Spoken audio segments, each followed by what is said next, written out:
Heat ஆயிடுச்சு. கடுகு போட்டுக்கலாம்.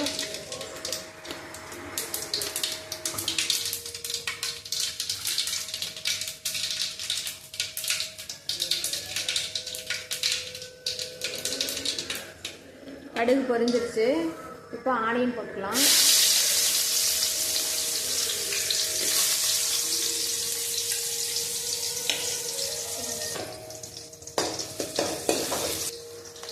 வதங்கிடுச்சு. வெங்காயம் வதங்கிடுச்சு. பச்சை மிளகாய் போட்டுக்கலாம்.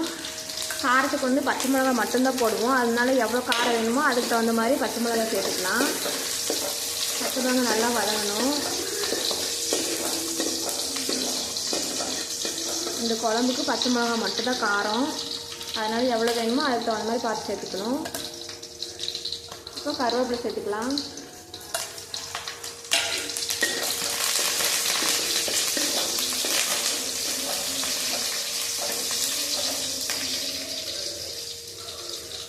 இப்போது உருளைக்கிழங்கு வந்து வேக வச்சு உப்பு போட்டு வேக வச்சு எடுத்து வச்சுருக்கோம்.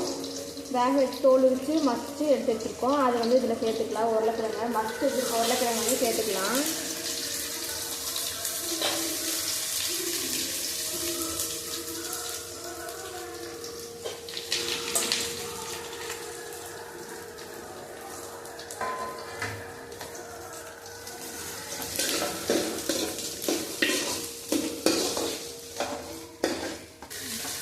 தேவையான அளவு உப்பு சேர்த்துக்கலாம். நம்ம வந்து ஏற்கனவே உருளைக்கிழங்கு வேக வைக்கும்போது அதுலேயும் உப்பு சேர்த்துருக்கோம்.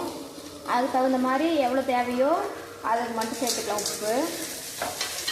உப்பு சேர்த்துட்டு கொஞ்சம் மிளகாத்தூள் மஞ்சத்துக்கணும்.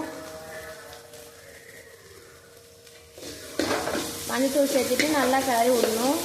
இப்போ கொஞ்சமாக தண்ணி ஊற்றிக்கலாம்.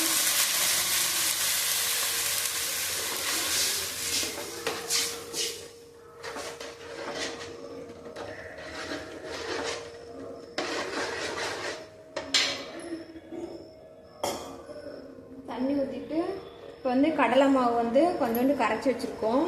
இந்த கடலை மாவு வந்து இதுக்குள்ளே சேர்த்துக்கலாம். அப்போ தான் குழம்பு வந்து கொஞ்சம் கெட்டியாக வரும். குழம்பு இன்னும் நல்லா கொதிக்கணும். கொதித்து கெட்டியாகணும். நம்ம வந்து கடலை மாவு வந்து கரைச்சி ஊற்றும் போது நல்லா கெட்டி இல்லாமல் கரைச்சி ஊற்றணும். அப்போ தான் குழம்புல ஊற்றும் போதும் அதாவது கட்டி கட்டியே இல்லாமல் நல்லா லிக்விட் மாதிரி கரைச்சி ஊற்றிட்டோம்னா குழம்பு நல்லா மிக்ஸ் ஆகிக்கும். டேஸ்ட்டும் நல்லாயிருக்கும். இந்த மாதிரி ட்ரை பண்ணி பாருங்கள். தண்ணி வந்து நல்லா கொதித்து இன்னும் கொஞ்சம் ட்ரை ஆகணும். குழம்பு வந்து கொஞ்சம் கட்டியாகிற ஸ்டேஜ் வரும்போது நம்ம வந்து ஆஃப் பண்ணிக்கணும். இன்னும் தண்ணி இருக்குது. இன்னும் கொஞ்சம் நேரம் ஆகணும். அதுக்கப்புறம் பார்க்கலாம். பாருங்கள், இப்போ குழம்பு வந்து நல்லா கொதிக்குது. இதான் கொஞ்சம் ரொம்ப தண்ணியும் இல்லாமல் ரொம்ப கட்டியும் இல்லாமல் இந்த ஸ்டேஜுக்கு வரும்போது நம்ம வந்து ஆஃப் பண்ணிடலாம். ஆஃப் பண்ணிட்டு குழம்பு ஆறுனுச்சுன்னா இன்னும் கொஞ்சம் கட்டியாகும்.